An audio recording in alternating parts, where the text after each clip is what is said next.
I have examined this man, and he is innocent, Pilate argued. I will have him whipped, but then I will release him. A great roar rose from the crowd. Crucify him! Crucify him! Release Barabbas to us! The crowd shouted louder and louder. It was the custom to release a prisoner during the Passover season.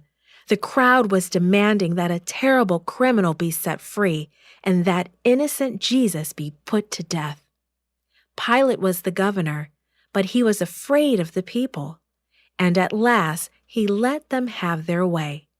Pilate knew Jesus was not guilty of any crime, but he turned him over to the mob, and he let Barabbas out of prison. Thousands of people lined both sides of the road as Jesus struggled along. He staggered under the weight of his cross. Most people shouted and jeered at Jesus. His friends and followers wept.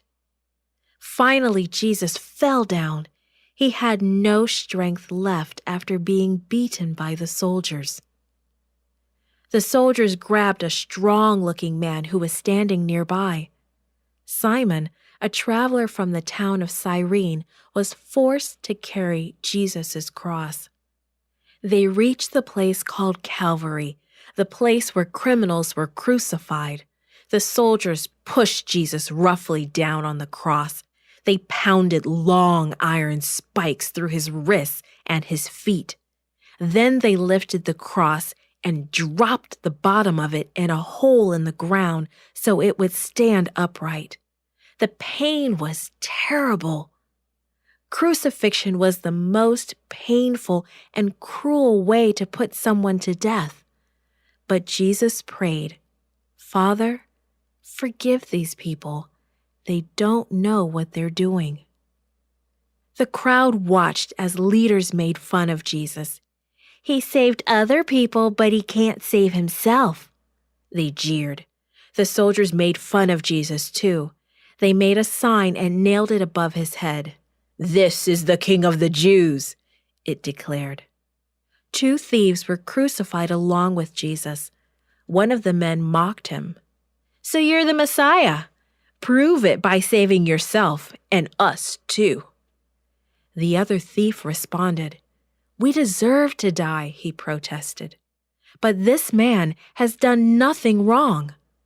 He turned to Jesus and said, "Remember me when you come into your kingdom." And Jesus promised that he would. At noon, the light from the sun completely disappeared. The darkness lasted until 3 o'clock when Jesus cried, "Father, I entrust my spirit into your hands." And then he died. The earth shook. The curtain in the temple was torn into 2 from top to bottom. Only God or his angels could have ripped the thick curtain. A good man named Joseph went to Pilate and asked for Jesus' body. Joseph put Jesus' body in a new tomb, one that had been carved out of a rock, the very tomb that Joseph had made for himself. A big stone was rolled in place to seal the tomb. It was very late Friday afternoon. All was quiet. Everyone knew something powerful had just happened.